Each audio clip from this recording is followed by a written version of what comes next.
दनकौर के भट्टा पारसौल में आज राष्ट्रीय लोकदल के राष्ट्रीय उपाध्यक्ष जयंत चौधरी पहुंचे और उन्होंने मोदी सरकार द्वारा बनाए गए तीनों कृषि कानूनों को असंवैधानिक बताया। राष्ट्रीय लोकदल के नेता भट्टा गांव में एक निजी फार्म हाउस में किसान मजदूर महापंचायत को संबोधित करने आए थे। इसमें संबोधित करते हुए उन्होंने कहा कि देश की जनता कृषि कानूनों को नहीं चाहती, इस कारण ही किसान आंदोलन कर रहे हैं। उन्होंने कहा कि जब तक सरकार इन तीन कानूनों को वापस नहीं लेती तब तक आंदोलन जारी रहेगा। राष्ट्रीय लोकदल नेता ने केंद्र सरकार पर किसानों के आंदोलन को जबरन समाप्त करने का आरोप भी लगाया। उन्होंने किसानों के समक्ष प्रस्ताव रखा कि न्यूनतम समर्थन मूल्य यानी एमएसपी सुनिश्चित होनी चाहिए। सरकार को इसके लिए कानून बनाना चाहिए। केंद्र की मोदी और उत्तर प्रदेश की योगी सरकार पर उन्होंने निशाना साधते हुए कहा कि देश और प्रदेश में लोकतांत्रिक मूल्यों और कानूनों की धज्जियां उड़ाई जा रही हैं। किसानों से राष्ट्रीय लोकदल नेता ने अपील की कि वे अपने स्वार्थ को छोड़ें और अपने लोगों को साथ जोड़ें, तभी उनका भला हो सकता है। जयंत चौधरी ने किसानों से ये भी कहा कि सब एक दूसरे का कंधे से कंधा मिलाकर खड़े हों और अपने नेताओं पर दबाव बनाएं, तभी उनकी मांगों को सरकार सुनने का प्रयास करेगी। लेकिन वाकई मैं आपके इस ताकत के आगे इसकी सराहना करता हूँ, आपके इस दृढ़ निश्चय की सराहना करता हूँ। भट्टा पारसौल का अपना एक इतिहास है, महत्व है। किसान आंदोलन से इस गांव को, इस क्षेत्र को जोड़ के देखा जाता है। हमें ये भी याद करना चाहिए कि जब जब आंदोलन होता है तो एक बहुत कुर्बानियां उसमें जो आंदोलनकारी होते हैं उन्हें देनी पड़ती। गांव के दो किसान हमारे शहीद हुए, राजपाल जी और राजवीर जी, मैं दोनों का नमन करता हूं। उनके घर वालों ने और पूरे गांव में कुर्बानी दी और उस 2011 के आंदोलन को अब 10 साल हो चुके। 2 पुलिसकर्मी भी उसमें उन्होंने भी कुर्बानी दी, क्योंकि जो हिंसा हुई उसकी चपेट में वे पुलिसकर्मी भी आए। मैं अपने तरफ से श्रद्धासुमन उनको अर्पित करता हूं और ये बताना चाहता हूं आज भी इस क्षेत्र में वो जज्बा है। जहां खड़े हो जाओगे और फैसला लोगे तो एक बड़ा परिवर्तन इस देश में आ सकता है। उस समय अंग्रेजों का काला कानून चलता, भूमि अधिग्रहण के संबंध में 1894 का कानून ही लागू था। आपने यहां कुर्बानी दी, चिंगारी चली, देश भर में चर्चा हुई और फिर जाके 2013 में संशोधन। मुझे भी याद है कि जब 2014 में नई सरकार आई थी, सबसे पहला निर्णय उन्होंने ये लिया था कि उस कानून में हम छेड़छाड़ करेंगे। और फिर मार्च का महीना था, जैसे आज ये तबला है, शायद इससे भी ज्यादा कम था। और 2015 शायद 25 मार्च को भट्टा पारसौल में हमने सभा की जिसमें मैं आया था। उस समय भी आपने एकत्रित होकर एक संदेश दिया। वह संदेश के असरदार साबित हुआ कि सरकार को एहसास हुआ कि जन समर्थन हमें नहीं मिल रहा। जनता बर्दाश्त नहीं करेगी कि एक नया कानून जो किसान के हित में बनाया गया है, तुरंत आके उसके साथ हम छेड़खानी करें। सरकार पीछे हटी, वह भी आपकी जीत थी। फिर बिजली के बड़े दामों के विरुद्ध 2018 में भी कोई यात्रा हमने चलाई थी, उसका भी एक पड़ाव यहाँ हमने भट्टा पारसौल के गांव में। तो जब जब किसान आंदोलन से जुड़ी कोई भी गतिविधि हुई है, हमारी भी इच्छा रही है और क्षेत्र की भी इच्छा रही है कि भट्टा पारसौल में हम लोग एकत्रित हों और यहां से एक संदेश दें। ये आपका इतिहास है, हमें नहीं भूलना चाहिए। समाज से ऊपर कोई नहीं है, समाज से ताकतवर कोई नहीं है। हमें लोग कह सकते हैं, बीजेपी के लोग कहते हैं कि साहब ये चुनाव हारे में, लेकिन चुनाव हम 1 हारे 2 हारे 10 हारे, किसान को नहीं हारने देंगे।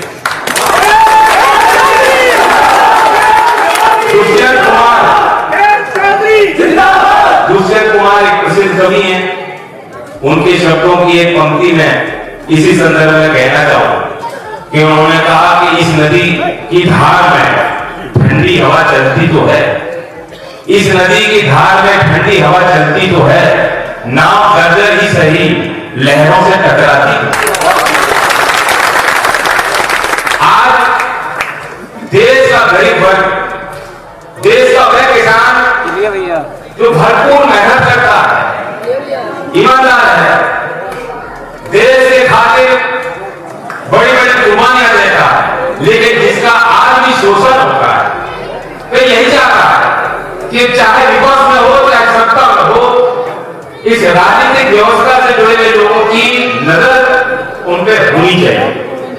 चौधरी चरण सिंह जी का एक मंत्र था, वह आपको सिखा के गए थे कि जो आप अपनी खेती पे रखते हो, हरियाणी पे रखते हो, तो दूसरी आप देश के सत्ता पे रखो।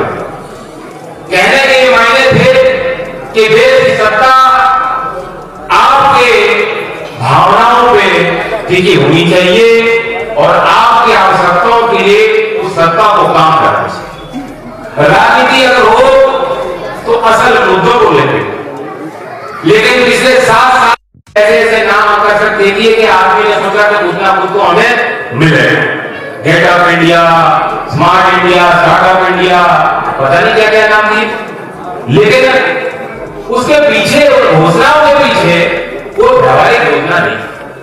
इस देश में कोई व्यवहारिक योजना खेती के संबंध में, कृषि क्षेत्र के संबंध में केंद्र की सरकार नहीं लाई कि कोई भी किसान देश में यह महसूस करे कि सीधा मुझे लाभ पहुंचा। 2000 रुपए कुछ नहीं होता, जिस 2000 रुपए को खाते में भेजकर ये कह रहे हैं कि हमने इतना बड़ा उपकार कर दिया, 2000 रुपए से ज्यादा जो गन्ने की खेती करते हैं उनका ब्याज बनता है, क्योंकि 1.5 साल 2 साल तक उनको बकाया भुगतान समय पर नहीं। उससे ज्यादा तो आपने डीजल की वृद्धि कर दी, उससे ज्यादा कई गुना ज्यादा घर जाने के खर्चे बढ़ गए, गैस का सिलेंडर महंगा हो गया, यूरिया के कट्टे का 5 किलो आपने कम कर दिया। और सर अगर सरकार चुनाव करेंगे, भट्टा परसौल का अपना महत्व है, इस गांव का, इस क्षेत्र का महत्व है। भूमि अधिग्रहण के पूरे आंदोलन में बहुत बढ़ चढ़कर इस क्षेत्र ने हिस्सा लिया और सरकार को उस समय मजबूर किया, जिसके बाद सरकार कानून लाई थी किसानों के हितों के लिए। तो उसी तरह से आज भी उसी तरह से यहाँ किसानों की इच्छा यही थी कि एकत्रित हों और एक संदेश दे सरकार। बाकी कार्यक्रम लगातार है, पूर्वांचल में भी 15 तारीख को टांडा में किसान पंचायत है, 20 तारीख को प्रयागराज में पंचायत है और अभी परसों मोदीनगर के भोजपुर गांव में भी पंचायत है। लगातार अलग अलग क्षेत्र में कार्यक्रम जारी रहे। सर इस पंचायत में जनता का रुख कैसा लगा आपको?